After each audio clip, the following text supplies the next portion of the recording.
Je- Oh, Ça y est, oui, c'est bon, Bernard, tu peux y aller. ouais, bah, écoutez, bonjour à toutes et à tous. Je suis donc Bernard Delcourt, en, en scène, donc, puisque c'est l'expression qui est donnée pour ce type de manifestation avec Sophie Delmer. Donc, l'un et l'autre, on est très actifs sur la plateforme Yellownet, hein, qui est la nouvelle plateforme du MOOC de la F3M, qui est en place maintenant, qui fête son premier anniversaire. Et je suis content de voir des messages s'afficher, d'ailleurs certains qui ne sont pas en français, hein, de gens qui se connectent à l'instant ou qui étaient connectés, qui arrivent. Peut-être Sophie, tu peux m'aider, je ne trouve pas le nombre de personnes connectées. Bah, écoute, pour l'instant, je vois 94 participants. Voilà, donc voilà, je dois excuser Laurent Gillot, notre président, donc le président de l'Association française des malades de myélome multiple, qui aime traditionnellement ouvrir cette conférence zéro, webconférence zéro, donc qui initie une nouvelle session du MOOC tutoré. Hein. Voilà, il est retenu pour des raisons familiales, mais il nous a demandé à l'un et l'autre de vous saluer. Voilà. Donc, pour ceux qui nous rejoignent pour la première fois, qui ne sont pas des habitués de ces webconf, hein, je rappelle là, au travers du slide qui vous est présenté, que vous pouvez poser des questions hein, dans un onglet qui se trouve donc en bas à droite. Le chat, c'est ce que vous utilisez actuellement pour, voilà, Daniel Nabias vient nous dire bonjour à tous, hein, ainsi qu'Anna Closa qui nous dit bonjour du bassin d'Arcachon. Non, le bassin d'Arcachon, c'est Joël Mouline. Voilà. Coucou Viviane. Voilà, donc mais ça va trop vite pour moi. Hein, voilà. Oui. Et donc voilà, des questions, je vois qu'il y en a déjà deux, on verra pour, voilà. Est-ce possible de supprimer les bruits de fond? On va essayer le mieux possible, hein, mais vous avez vu que mon ordinateur me refuse ma caméra aujourd'hui, donc je ne sais pas pourquoi. Donc on va faire en sorte de faire le moins de bruit possible. Et je vais poser mon micro, voilà. Voilà. Donc je rappelle que cette webconf est une première qui va en précéder d'autres. Je vais pas rentrer dans le détail maintenant. Sophie, qui est plutôt en charge de l'organisation, qui est en charge de l'organisation des webconf qui sont organisées durant toute la session tutorée, vous détaillera ce qui est prévu aujourd'hui. Hein. Voilà. Aujourd'hui, c'est une webconf de prise de contact où on est là pour vous expliquer les fondements de cette plateforme Yellownet, vous expliquer aussi comment fonctionne une session tutorée. Hein. Bien évidemment, on arrivera ensuite à des questions médicales, mais ce sera plus tard. Hein. Donc, je vais commencer par vous présenter cette plateforme donc Yellownet, elle est le résultat, le fruit d'un travail intense d'une équipe de 5 personnes, hein. Même on était 6 aujourd'hui, hein, mais auparavant, donc je cite Pierre Fertile, hein, Pierre Fertile qui est un aidant hein, et qui travaille avec moi beaucoup sur la partie médicale de Yellownet, surtout les cours qui traitent des traitements du myélome, de la recherche. Hein. On rentrera plus en détail ensuite. Et puis ensuite, vous avez Sophie Delmer qui est présente, hein, qui je lui laisse le soin de présenter Claire, avec lequel elle a beaucoup travaillé. Hein. Oui, donc Claire Dubray, bonsoir Claire, j'ai vu que tu es là d'ailleurs, avec qui je travaille en binôme, non seulement sur Yellownet, sur la leçon numéro 9, mais pour à peu près tout ce qui concerne le Yellownet, les webconférences, elle est toujours d'excellents conseils. Et donc, nous travaillons énormément en binôme. Voilà. Et enfin, Maryse Garcia, que ceux dans l'association connaissent bien, qui est également donc au conseil d'administration, qui s'occupe de toute la formation, des formations qui sont proposées donc aux bénévoles de la F3M. particulier donc des formations à l'écoute, et qui a conçu en lien étroit avec Karen Kreter, qui est oncopsychologue et qui soutient notre équipe, hein, et qui est membre du comité scientifique de la F3M, qui a travaillé donc sur un cours qui évoque tous les impacts dans la vie relationnelle, qu'elle soit familiale, professionnelle, d'un myélome multiple.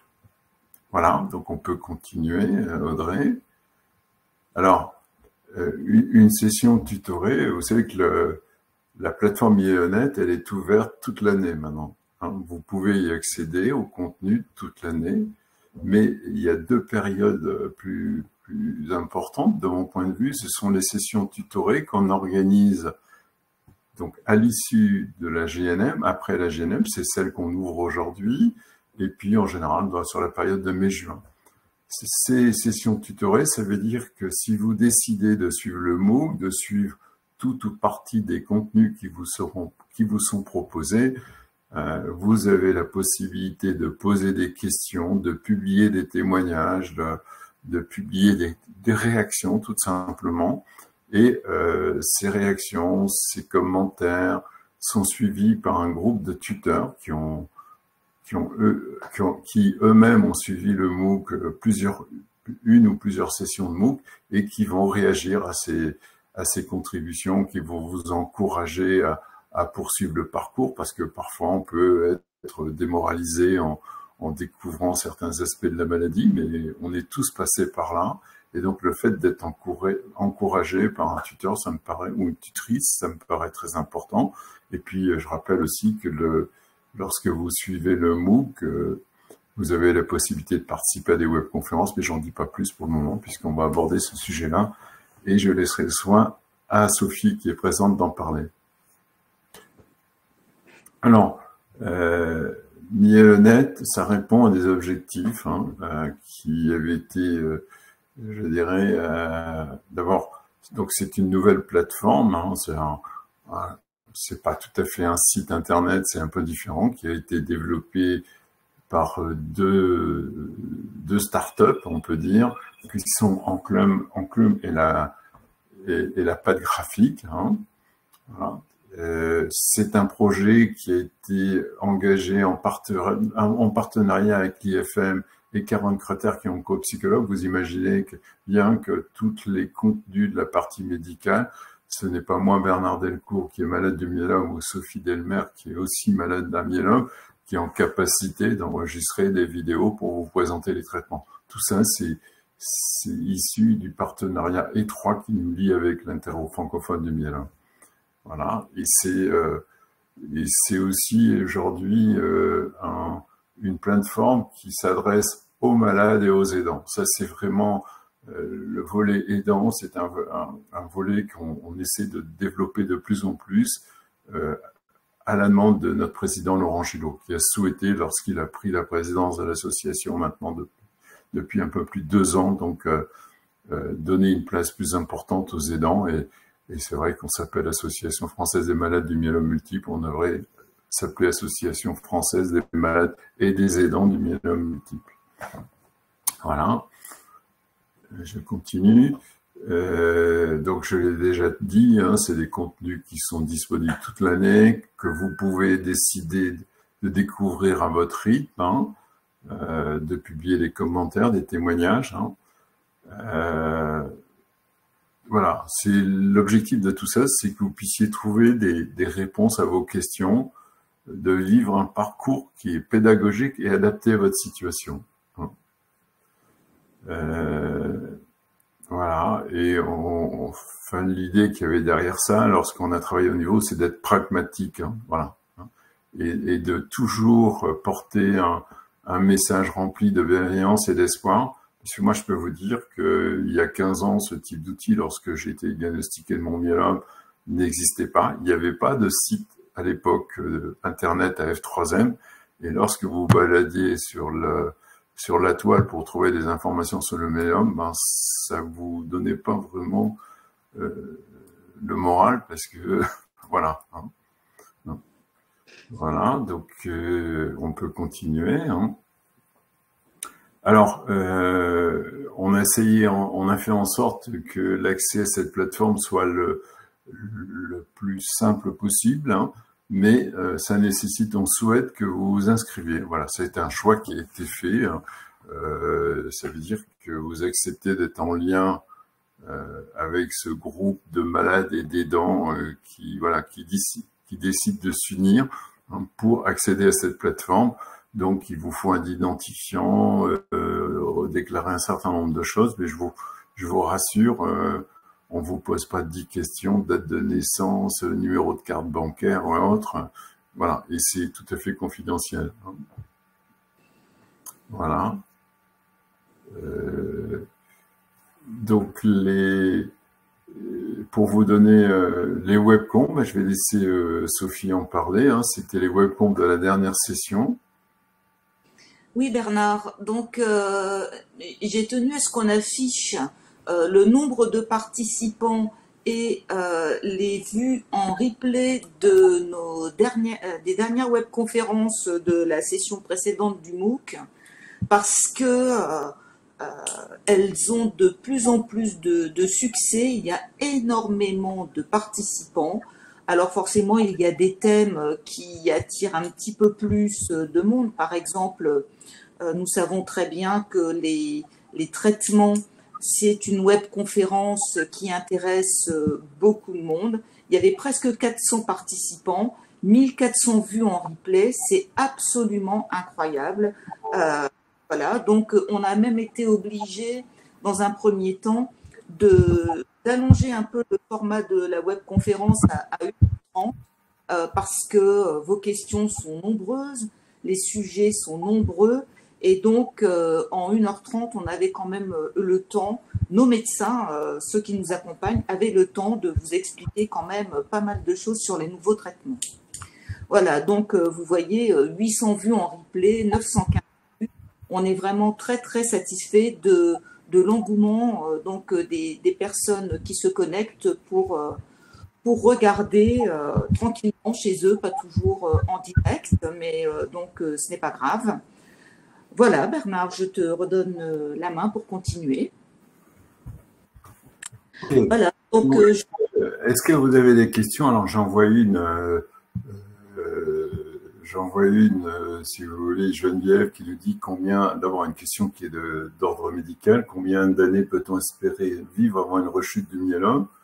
Je n'ai trouvé aucun élément fiable et une réponse pourrait m'aider à être optimiste. Donc moi, je vous invite, ni Sophie ni moi-même sommes médecins, donc on n'est pas habilité à vous répondre, parce que je peux simplement vous dire que c'est variable d'une personne à une autre. Je vous invite à poser cette question en participant aux prochaines webconf, hein. Voilà, parce que elles sont animées par des médecins qui pourront répondre. Et je vous invite aussi à aller sur Myélonet. Vous verrez qu'en ressources complémentaires de chacun des cours, avec Pierre Fertile, on rementionne les questions qui sont posées, les réponses apportées par les médecins qui nous paraissent les plus significatives et les plus générales, hein. Je peux vous dire qu'il y a des questions. Cette question a été posée lors d'une webconf et de mémoire, Aurore Perrault apporte une réponse en disant que l'espérance de vie de rémission des malades a plus que doublé au cours des 10 dernières années. Voilà, elle reste extrêmement variable d'un malade à un autre. Mais voilà, vous avez, si vous allez un peu dans le détail des contenus qui sont proposés sur le MOOC, vous trouverez des éléments de réponse à cette question. Mais ce qui n'empêche pas de la reposer lors de la prochaine webconf. Voilà. Mais tu as raison, Bernard, de dire que c'est extrêmement variable selon les personnes et même les médecins ne peuvent donner. Alors, c'est même pas oui, avant une rechute, les médecins donnent parfois des fourchettes, mais personne ne peut répondre avec certitude. Cette question est vraiment très particulière. Non. Alors, aussi, il y a une question de Mosley qui dit « Avons-nous la possibilité d'avoir un échange bidirectionnel via un micro ?» Non, vous n'avez pas de possibilité, bien sûr, d'échange direct, hein, de poser votre question en audio tel que, voilà, on pourrait qu'elle puisse être entendue par tout le monde.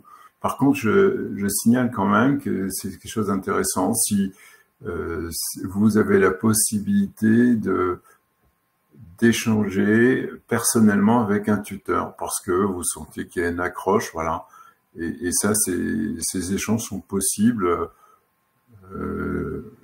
Audrey, qui s'est un peu retirée de la webconf, pourrait peut-être nous en dire quelques mots, hein, mais je sais que c'est possible puisque moi, en tant que tuteur, j'ai été, voilà, j'ai eu des échanges personnels avec certaines personnes qui suivaient le MOOC, des échanges qui ont eu lieu par mail, voire par téléphone, voilà, suivant les disponibilités de chacun.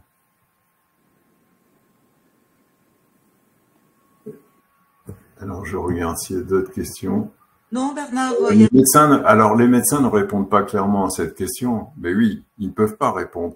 Je suis en train de lire un livre du professeur Mohamed Moti qu'il a présenté à l'Assemblée générale de la semaine dernière, qu'il a coécrit avec une malade qui est une journaliste très connue, j'ai oublié son nom, là, à l'Observateur, et Nouvel Observateur et autres, et voilà, qui disait, dans son témoignage, il disait, cette dame n'avait pas un mauvais facteur pronostic, et pour autant, elle n'a pas bien répondu au traitement standard.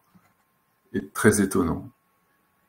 Et moi, je peux vous dire, j'avais un mauvais facteur pronostic et j'ai bien répondu au traitement standard. Voilà. Ce qui vous dit que la médecine n'est pas une science exacte et donc vous ne trouverez, voilà. Les médecins, quand ils vous diagnostiquent et qu'ils vous proposent un traitement, ils cherchent la meilleure solution pour vous et malheureusement, ensuite, ben voilà. Ils vous suivent et bon, je dirais quand même avec les traitements qu'on a aujourd'hui, ça marche. Le pourcentage de malades qui en bénéficient, que ça marche bien, est de plus en plus important quand même. Voilà, je ne sais pas si j'ai répondu à ces questions, mais je vous invite à les reposer. Voilà. Donc Bernard, j'ai trouvé donc le livre qui vient tout juste de sortir. Ouais. Il a été coécrit par Elisabeth Chemla. Chemla, voilà. Merci de pallier à ma mémoire. Et le professeur Moti, et ça s'appelle Mauvais sang. Mauvais sang, et c'est édité chez Flammarion, et moi je l'ai commandé sur la plateforme de la FNAC. Voilà. D'accord.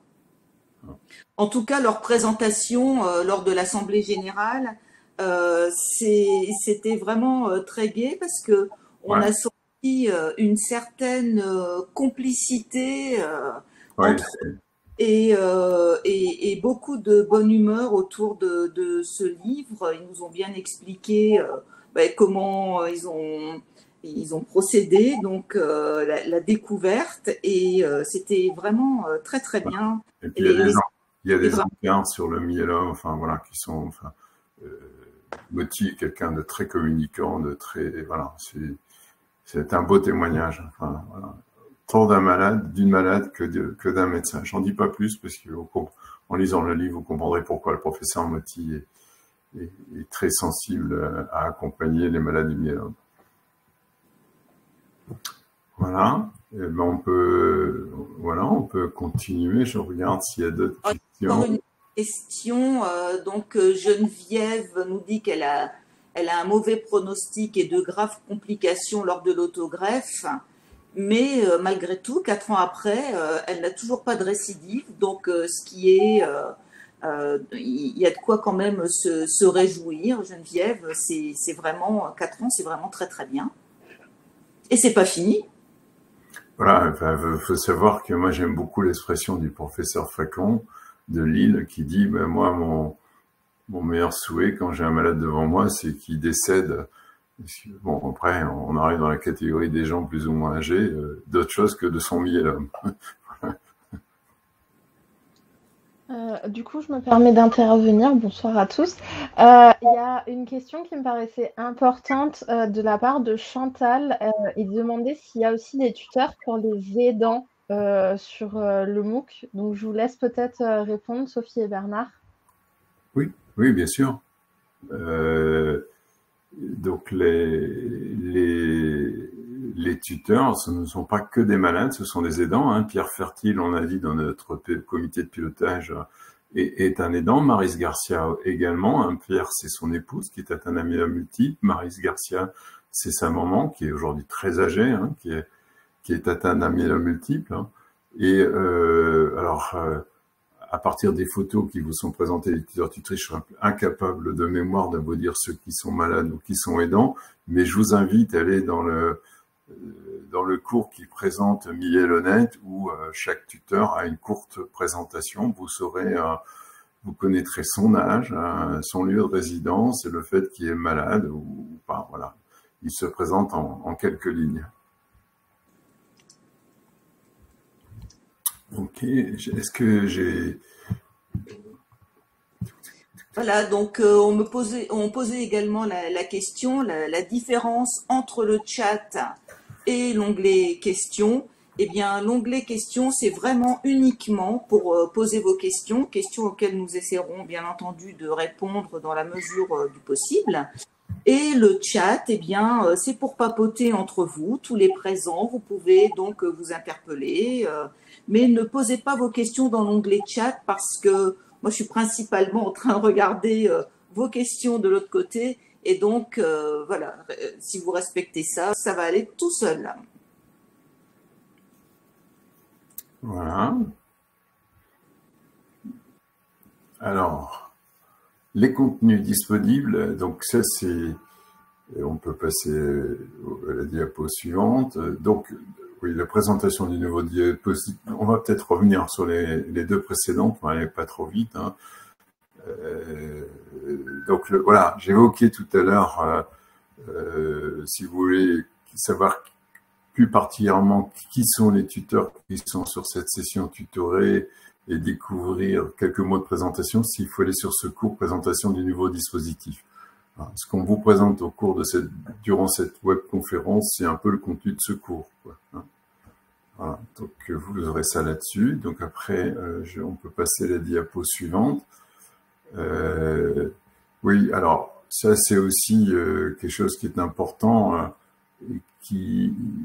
enfin je veux dire, il y a des médecins qui disent que quand des malades, voire des aidants ont suivi le MOOC, on sent vraiment qu'ils ont acquis des compétences de savoir, de savoir-faire, de savoir-être, qui sont de nature à renforcer la confiance entre le malade et son médecin. Et pour moi, j'aime toujours dire que c'est essentiel, voilà. Surtout quand on est confronté à une maladie telle que le myélome. Donc, vous avez un questionnaire qui vous est proposé, que vous pouvez remplir avant de suivre la session tutorée du MOOC. Et après, voilà, on vous pose c'est assez rapide, des questions qui permettent d'évaluer votre niveau de connaissance sur un certain nombre de sujets. Voilà. Et ce qu'on sait, si vous voulez, en exploitant de façon anonyme les résultats de ces questionnaires, donc résultats des questionnaires auxquels vous aurez répondu avant de participer au MOOC et après, qu'à chaque fois, il y a vraiment des gains significatifs en matière d'acquisition de compétences, de savoir, de savoir-faire et de savoir-être. Puisqu'on n'est pas uniquement, quand on est sur le MOOC, avec un but d'acquérir des compétences de savoir. Voilà, donc on peut passer... Alors voilà, donc la grande différence du MOOC Miel-Honnête par rapport au MOOC précédent qu'on avait développé donc en 2017 et qui a donc fonctionné de fin 2017 à 2021, puisque en 2022 il n'y a eu qu'une session de Miel-Honnête. Hein.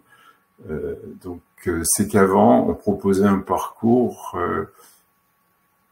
qui n'était pas à la carte. Donc vous rentriez dans un parcours et vous deviez vous suivre un certain nombre de contenus. Donc là, avec la plateforme Miel-Honnête, on a redivisé les contenus de façon à mieux s'adapter à la situation de chacun. Un malade qui rentre dans la maladie pour lequel on vient de diagnostiquer un myélome multiple.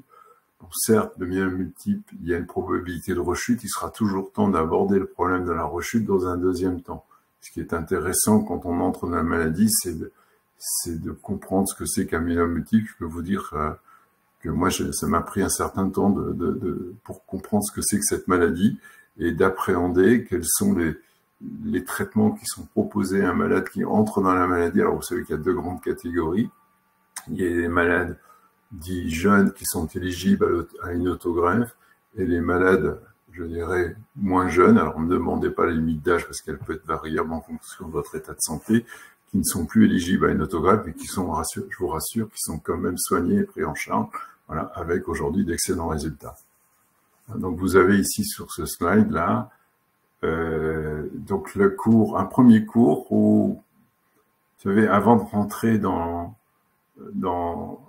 ce que c'est que la maladie, c'est bien de faire un point avec son histoire avec le myélome, comment cette maladie a été découverte pour vous, est-ce que vous avez été confronté à des problèmes osseux ou à des problèmes infectieux, voilà. L'histoire de chacun est différente. Donc voilà, vous avez un certain nombre de vidéos. Avant de rentrer dans le contenu médical, scientifique, on a souhaité donc voilà, vous permettre de rentrer en douceur dans ce parcours pédagogique. Vous avez un deuxième cours qui comprend le myélome multiple. Hein. Bon, moi, j'avoue que le myélome multiple, avant que je ne sois malade, j'étais incapable de dire ce que c'était. Voilà. Après, donc je l'ai évoqué, les malades, on va vous présenter les traitements possibles dans le cours 3 pour les malades éligibles à une autogreffe. Le cours 4, c'est les malades non éligibles à une autogreffe. Ensuite, on a un cours qui est spécifique au traitement en cas de rechute. Et puis, bon, malheureusement, mais ça, tous ceux qui sont en ligne et qui ont suivi des traitements pour le myélome multiple savent que, bon, certes, il y a le plus souvent des bénéfices, hein, le fait de pouvoir entrer dans une période de rémission plus ou moins longue, mais aussi parfois on est confronté à des effets secondaires. Donc voilà. Le cours 8, myélome multiple et recherche, quelle chance on a d'être en France avec un réseau comme l'intergroupe francophone du myélome, d'être en France avec une fondation française sur la recherche du myélome et des gammapathies monoclonales, d'être en France avec un des 8 CIRIC, il n'y a que 8 sites intégrés de recherche sur le cancer labellisés par l'INCa, il n'y en a que 8 en France, et il y en a un qui traite spécifiquement du myélome et des cancers du sein, alors que le myélome est une maladie rare. Je peux vous dire qu'il y a nombre de maladies rares qui ne sont pas abordées au travers de travaux de recherche fondamentale dans un des CIRIC. Voilà. Donc voilà, donc ça c'est le cours 8, le cours 9, donc il y a, on voulait traiter la problématique d'hospitalisation à domicile. Hein. Il y a 15 ans, lorsque j'ai été traité pour la première fois, tout se passait à l'hôpital. Aujourd'hui, non, tout se passe plus à l'hôpital. Donc on a aussi donc la F3M développé un programme qui est ma vie, mais j'en dis pas plus, pour accompagner les patients hein, sous différentes formes. Voilà. Le cours 10 qu'on a abordé là, dans la présentation du comité de pilotage, qui est le fruit du travail de Sophie qui est présente et de Claire Dupré, donc sur vivre avec son myélome au quotidien, et le dernier cours 11, impact d'un myélome sur la vie relationnelle. Voilà. Et on va passer tout de suite, voilà. Et puis deux cours qui arrivent prochainement. Vous avez déjà, je pense, tous dû entendre parler d'immunothérapie. C'est vraiment une révolution en marche dans le traitement du cancer. Et ça ne concerne pas que le myélome multiple, ça concerne toute forme de cancer. Donc, on a souhaité un peu aborder de façon spécifique cette problématique-là, myélome et immunothérapie. Ce cours est en cours de finalisation, il va s'appeler cours 6. La numérotation va être un peu bousculée, mais c'est pas peu important. Puis on a aussi donc un autre cours en projet qui est myélome et donc qui est un peu moins avancé, mais bon, ça fait partie. Je suis en train de finaliser le cours 6, donc laissez-nous un peu de temps pour travailler sur ces sujets-là. Voilà. Je vois une question de Jean-Robert qui dit « Comment accéder aux différents cours ?» C'est tout simple. Hein. Une fois que vous êtes inscrit sur la plateforme YellowNet, alors on peut peut-être redonner la parole à Audrey, qui se cache, là, qui va réapparaître. Voilà. Bonsoir. Donc, oui, c'est magique, j'apparais comme ça. Donc effectivement, pour avoir accès aux différents cours, il faut que vous soyez inscrit sur laf3m.org, d'avoir un compte. Alors, faut pas forcément être adhérent ou quoi que ce soit, il suffit de créer un compte. Et dans votre espace associatif, parce que vous en aurez forcément un, il y a accéder à YellowNet. Et en fait, vous allez dessus. Et la toute première fois, là où vous allez sur YellowNet, on va juste vous demander votre... je ne sais plus comment ça s'appelle. Identifiant. Non, on ne vous demande pas d'identifiant. On vous demande juste... si, pardon, excusez-moi, Bernard, oui. On vous demande un identifiant qui ne doit pas être ni votre adresse mail, ni votre... nom de famille, vous pouvez inventer, je sais pas, le surnom peut-être que vos petits-enfants vous donnent, enfin peu importe, mais ne mettez pas ou votre numéro de téléphone, parce que des fois j'ai des demandes comme ça, et votre qualité, donc est-ce que vous êtes aidant, malade, etc. Et après, vous avez toujours accès. Il faudra par contre à chaque fois passer par la f3m.org et en fait, on vous demandera plus rien. Donc, en fait, ça vous évite d'avoir encore une plateforme là où il faut se souvenir de son identifiant, de son mot de passe qu'on ne retrouve jamais parce qu'on ne sait jamais lequel on a mis. Donc là, vraiment, à chaque fois, vous allez sur la f3m.org et vous allez sur l'onglet. Donc, normalement, vous passez en haut à droite. Il y a une petite image. Mais Audrey, tous les ordinateurs maintenant ont un coffre-fort. On peut décider de stocker son identifiant et son mot de passe. Moi, pour me connecter, je fais rien foutu de vous dire quel est le mot de passe et mon identifiant. Il est mémorisé sur mon ordinateur. Mais au cas où on n'a pas lié à tout ça, faut juste vraiment à chaque fois aller sur laf3m.org et comme ça, vous ne posez pas de questions. Tout est fait automatiquement, plus besoin de rien retenir. Ok. Voilà. Bernard, je vais te poser une question. Les cours sont-ils élaborés aussi avec les professionnels de santé? C'est pas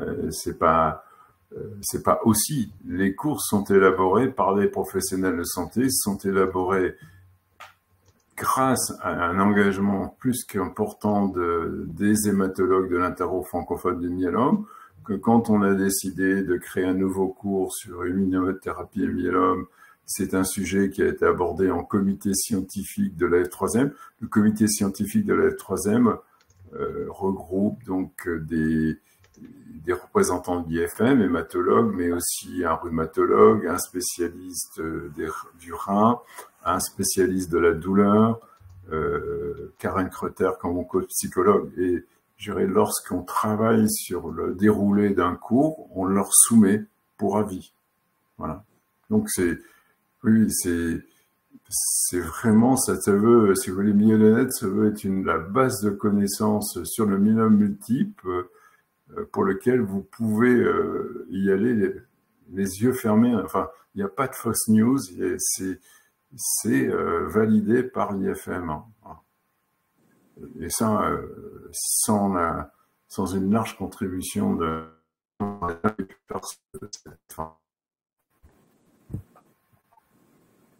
Voilà. Est-ce qu'il y a d'autres questions? Je pense... Non, donc excusez-moi si je prononce mal votre prénom. Crémos demande comment il peut avoir les résultats donc des essais cliniques, Bernard. Alors, suivre les résultats des essais cliniques, c'est extrêmement complexe. Hein. Aujourd'hui, d'abord, je ne vais pas rentrer dans le détail. Sur Myélome et Recherche, on vous présente comment fonctionnent les essais cliniques dans le monde. Hein, c'est pas le fonctionnement des essais cliniques, c'est pas lié à la France, hein. Il y a des essais cliniques tout à fait préliminaires où on a découvert par des essais in vitro sur des animaux qu'une nouvelle molécule fonctionnait. Donc, on teste ça sur l'homme. Ensuite, on passe sur des essais de phase 2 pour trouver le meilleur dosage possible. Et tout ça, ça se fait sans bras comparateur. Et ensuite, des essais de phase 3, voilà, avec bras comparateur. On a la chance en France qu'il y a un dispositif d'accès précoce qui permet donc aux malades du myélome qu'on est d'accéder à des médicaments, à des nouveaux traitements sur la base uniquement de résultats d'essais de phase 2. Donc, voilà. Moi, je suis incapable de suivre tous les résultats des essais en cours. Quand je vais à une journée scientifique de l'IFM, voilà, il faudrait y consacrer, je dirais, un temps plein. Je consacre déjà beaucoup de temps pour l'association. Alors, il y a un site en anglais qui est Trial, je ne sais plus comment, là, qui vous permet, si vous êtes curieux, de suivre tous les résultats des essais. Mais je peux vous dire que même un hématologue qui exerce dans un centre hospitalier a du mal à suivre tous les essais cliniques qui peuvent être en cours. Bon, dans les CHU, c'est plus facile parce qu'ils sont plus impliqués dans les essais cliniques. Voilà, mais voilà. Donc moi, je suis dans le détail. On connaît quelques grands essais, les résultats mais voilà. Mais vous ne trouverez pas dans Myélonet, je dirais, une liste détaillée de tous les essais en cours. On avait tenté ça sur le site de la F3E, mais il y a une dizaine d'années, on n'a jamais réussi à le faire. Par contre, si vous avez sur le cours qui traite de la rechute, là, je peux vous dire que vous avez la liste de tous les traitements qui sont autorisés en accès précoce, avec le lien sur le site de la HAS, parce que si vous voulez, un accès précoce signifie pas qu'il est accessible à tous les malades du myélome. Il est accessible à une catégorie de malades qui répondent à certaines conditions.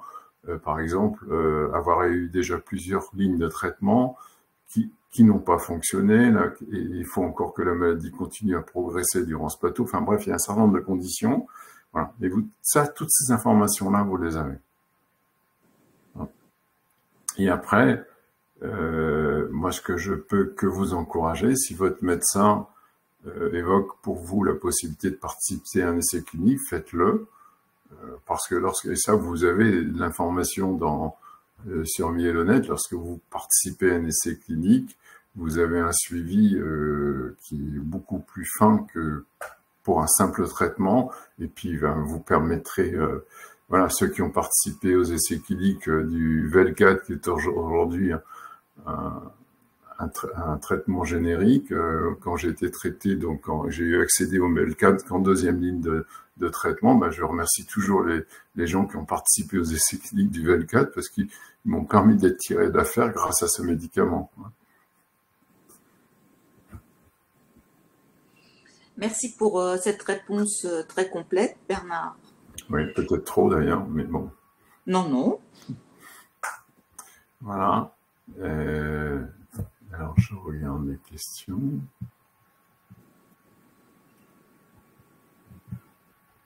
Donc, pour Isabelle, je crois que Audrey a répondu. Peut-on avoir les dates des prochaines sessions?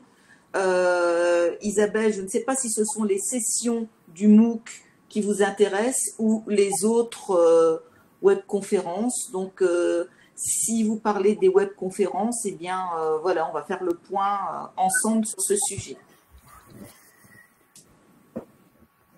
Donc, Bernard, je prends la main. Oui, bien sûr. Alors là, moi, je suis... Écoute, merci Sophie, parce que je peux vous dire que c'est pas simple d'organiser ces webconf. Il faut s'assurer de la disponibilité des médecins, voilà, qui sont des gens avec des agendas bien remplis, voilà. Et donc, on va vous donner quelques informations sur ces prochaines webconf. Donc, on a beaucoup de chance d'être accompagnés, encore une fois, par les médecins de l'IFM qui nous épaulent pour ces webconférences. Ce sont eux, bien entendu, qui les préparent et nous animons avec notre casquette AF3M, mais tous les contenus, ce sont donc eux qui répondront à toutes vos questions. Le jeudi 2 novembre, ça sera la première webconférence de ce MOOC. Donc, nous accompagnerons les professeurs Magnier et Touzeau. Donc, le professeur Salomon Magnier, je crois que c'est la première fois qu'il va animer une webconf avec nous. La dernière fois, il aurait vraiment souhaité le faire, mais il n'était pas disponible et il l'a regretté. Donc, cette fois, voilà, il accompagnera le professeur Touzeau pour comprendre le myélome. Et puis, je dirais, je ferai un commentaire. Vous avez vraiment la chance d'avoir l'un et l'autre, ce sont de jeunes médecins, mais qui ont une double compétence à la fois en médecine et scientifique, qui sont docteurs en médecine et docteurs en sciences, qui ont suivi un cursus professionnel à l'étranger, l'un et l'autre, qui sont allés passer quelques années à l'étranger, aux États-Unis, en Angleterre ou dans d'autres pays, pour voilà. Et on a cette chance en France d'avoir vraiment je me permettrai l'expression, vraiment des top niveaux en termes de médecine, quoi. Et en plus, vraiment d'une gentillesse incroyable. Voilà, ils répondront donc à toutes les questions que vous voudrez bien leur poser. Ensuite, le 14 novembre, toujours à 18 h, nous aborderons le sujet des traitements, je vais dire entre guillemets, classiques du myélome multiple. Donc, Bernard a décidé, parce que bon, c'est vrai que c'était... J'ai suggéré. Tu as suggéré, oui. Tu as suggéré, mais c'était tellement une bonne suggestion que, voilà. Donc, nous allons revenir à un format d'1 heure pour les traitements du myélome multiple avec le professeur Perrault, Aurore Perrault et le docteur Frenzel. Donc, ce sont les traitements qui sont donnés actuellement à tous les malades du myélome multiple. Donc, bon, il y en a un certain nombre. Et donc, cette webconférence a été scindée et le 21 ou le 23 novembre, on n'a pas encore la réponse de nos chers médecins pour l'instant. Nous aborderons une webconf complète sur les traitements innovants. Voilà, ça répondait vraiment à une attente. Et effectivement, Bernard, ta suggestion était excellente parce que pendant 1 heure, le professeur Tarte, Decaux et Touzeau, si nous avons la chance qu'ils soient là tous les trois, aborderont ces sujets qui sont vraiment que nous attendons tous, c'est-à-dire qu'est-ce qui nous attend dans le futur, dans un futur proche, peut-être un peu plus lointain, sur ces traitements les tout nouveaux.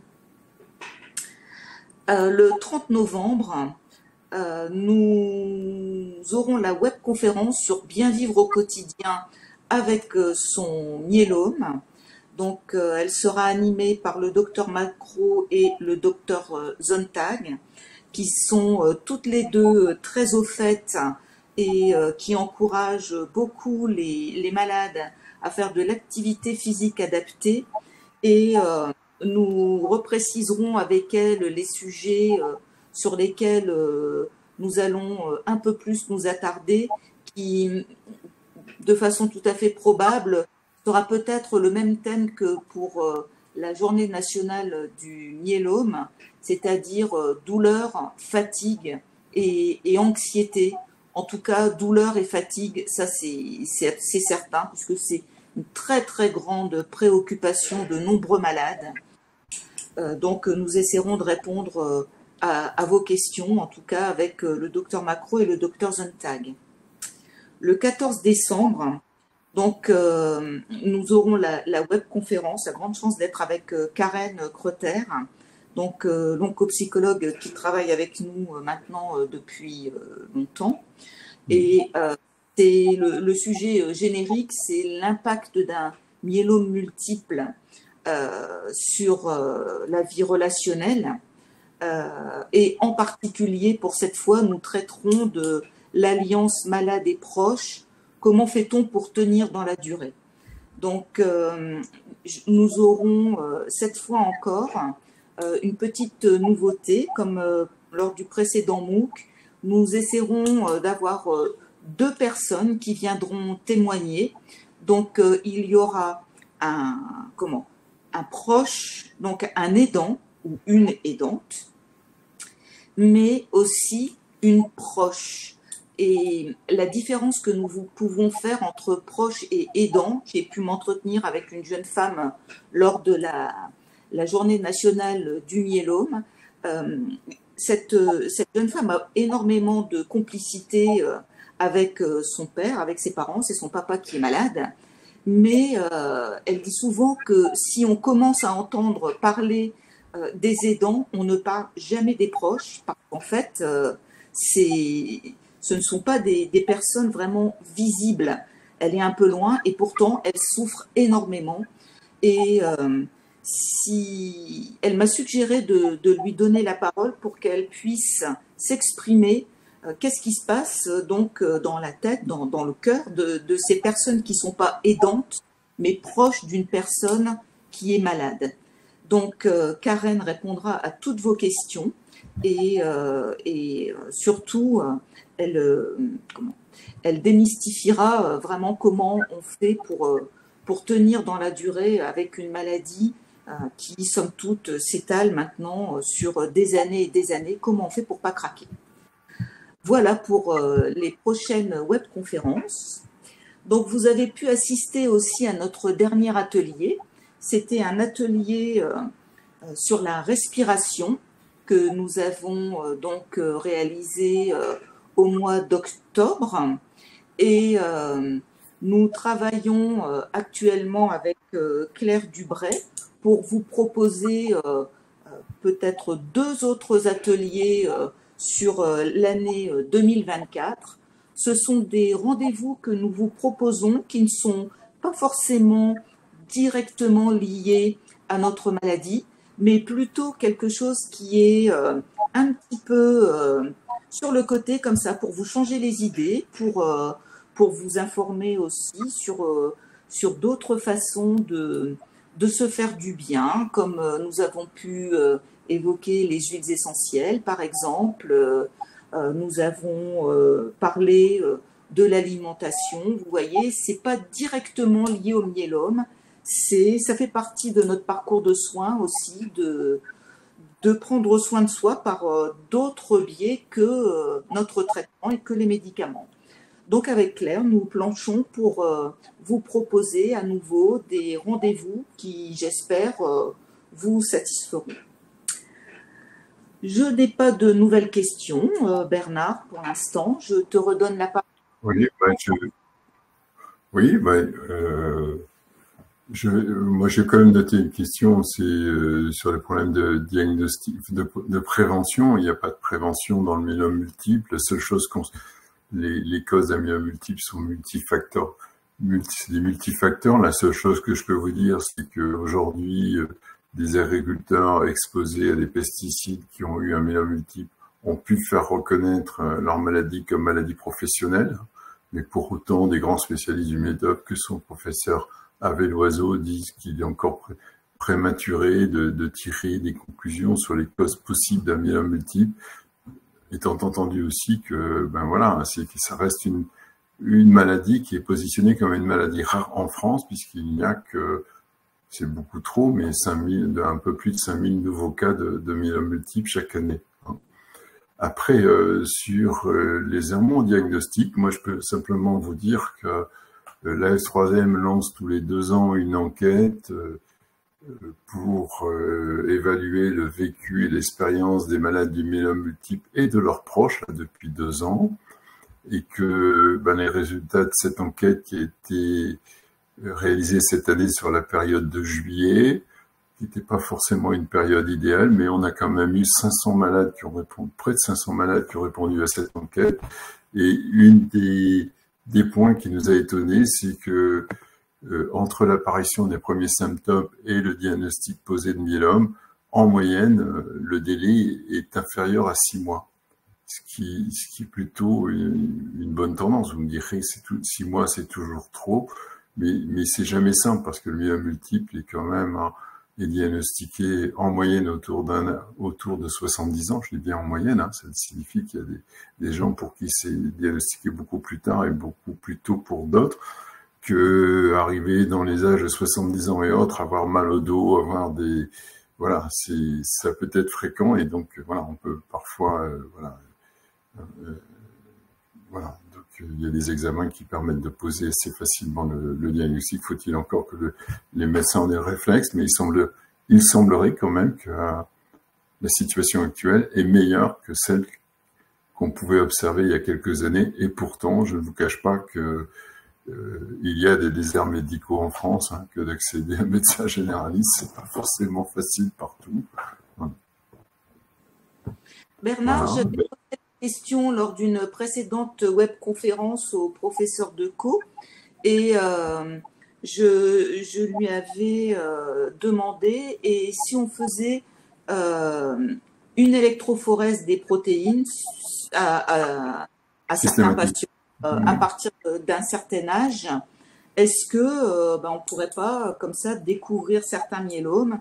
Et le professeur Decaux a levé les bras au ciel en disant non, parce que à un certain âge, effectivement, il est possible d'avoir un pic monoclonal alors qu'on n'a pas du tout de myélome.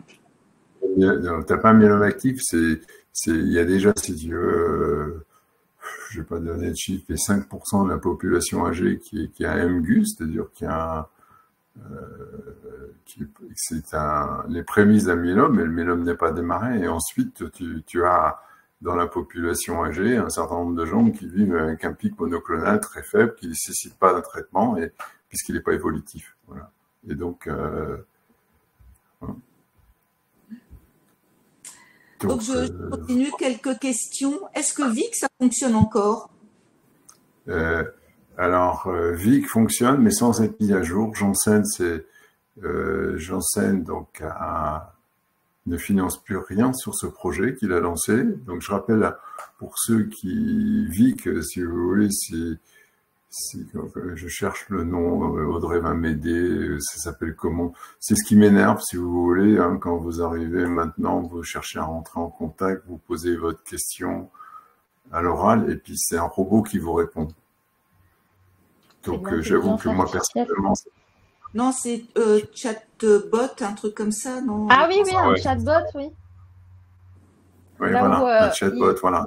Il se met à jour par rapport aux questions qu'on peut lui poser. Les questions qui se posent, voilà. Donc, en fait, moi j'ai toujours été réticent, parce que personnellement, si je me suis investi dans le projet Millionnet, c'est parce que à la F3M, on pense qu'une bonne information, un bon accompagnement des malades, ça passe par une plateforme numérique performante. Et merci Audrey, et merci à un dénommé Cyril de nous avoir permis de construire cet outil-là. Mais ça passe aussi par des contacts humains. Voilà. Et donc, merci aux tuteurs qui accompagnent ce MOOC et merci à tous les malades qui participent et aidants qui suivent ces cours et qui réagissent. Je ne vais pas vous dire de bêtises, mais depuis 2017, si on totalise toutes les contributions qui ont été postées sur le MOOC, on doit atteindre les 12 000 contributions. Et ça, c'est une vraie richesse. Alors peut-être qu'un jour, on arrivera avec de l'intelligence artificielle voilà. Mais bon, on n'en est pas là. Pour le moment, vraiment, ça, j'ai Laurent Gillot, notre président, il tient essentiellement à ça, quoi.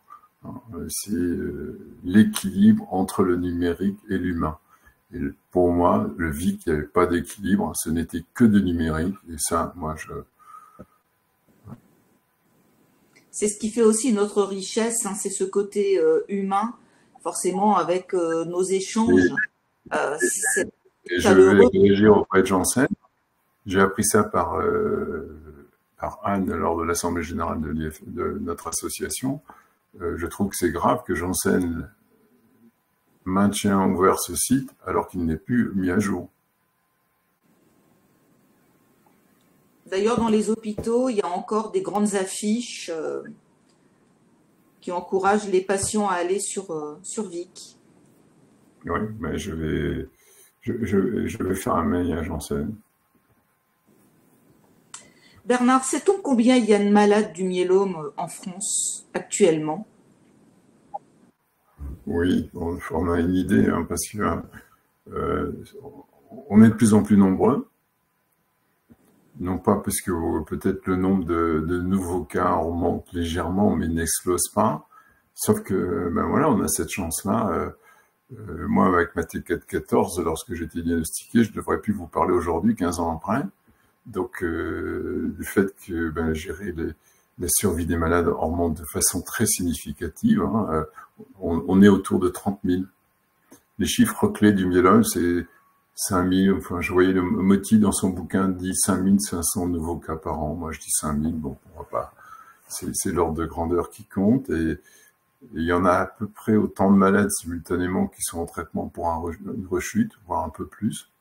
Et au total, on est 30 000. Ça veut dire que sur 30 000 malades, il y en a 20 000 qui vivent une rémission, plus ou moins longue, en ce moment. 5 000 qui rentrent pour la première fois dans la maladie sont traités, à peu près autant, voire un peu plus, qui sont retraités pour une rechute, mais il y en a quand même 20 000 qui sont... Et c'est ce qu'on a retrouvé dans le baromètre, puisqu'on a demandé aux gens dans quelle situation ils étaient. Dans les 500 patients qui ont répondu, vous trouvez à peu près globalement ces proportions-là. Régine, merci beaucoup pour ta vigilance. Effectivement, la prochaine webconférence, c'est le 2 octobre, le 2 novembre et pas le 2 octobre. J'ai les yeux dessus, mais je dis ce que je veux, donc j'ai assimilé novembre, mais c'est bien écrit octobre. Pour ta vigilance, Régine. Oui. Régine, qui est donc une de mes deux bénévoles qui m'ont aidé à la journée nationale du myélome de Reims, et que je remercie en direct donc pour sa disponibilité et tout ce qu'elle a fait pour m'aider. Merci. Voilà. Eh ben, écoutez, je pense qu'on a fait le tour, on a répondu aux questions. Et maintenant, il est proche de 19h, donc il est bien aussi de tenir compte de l'horaire qu'on avait retenu. Donc, pour vous remercier pour votre participation, et puis en espérant vous retrouver nombreux sur Myélonet, choisissez les cours qui vous intéressent, qui vous concernent le plus. Voilà, et puis vous verrez qu'à la fin de chaque cours, il y a un petit questionnaire de satisfaction qui est proposé, qui est très court. Mais pour moi, c'est important de recueillir quelques commentaires sur votre satisfaction ou non-satisfaction. Voilà, parce que on n'a pas la prétention de vous proposer quelque chose de parfait. On a envie de progresser et on ne pourra que progresser que si vous vous exprimez. Et ben voilà. Et puis je vois plein de merci. Ben écoutez, je pense que Sophie s'associera à moi pour vous souhaiter une excellente soirée. Et puis on remerciera Audrey et un dénommé Cyril pour leur investissement ces derniers jours, ces dernières semaines, puisque tous les contenus de Myélonet ont été mis à jour en fonction de tout ce qui a été présenté lors de la JNM du 14 octobre dernier. Je me trompe pas de date, donc vous voyez qu'entre le 14 octobre et aujourd'hui, il y a eu un délai quand même relativement court, voilà, et qui nous a permis de mettre à jour tous les contenus. Eh bien, je vous souhaite moi également une excellente soirée. Merci d'avoir participé. Vous étiez plus de 100, j'ai noté tout à l'heure, 120, je crois. C'était beaucoup pour notre première webconférence et très encourageant pour la suite. Bonne soirée, merci. Merci, bonne soirée.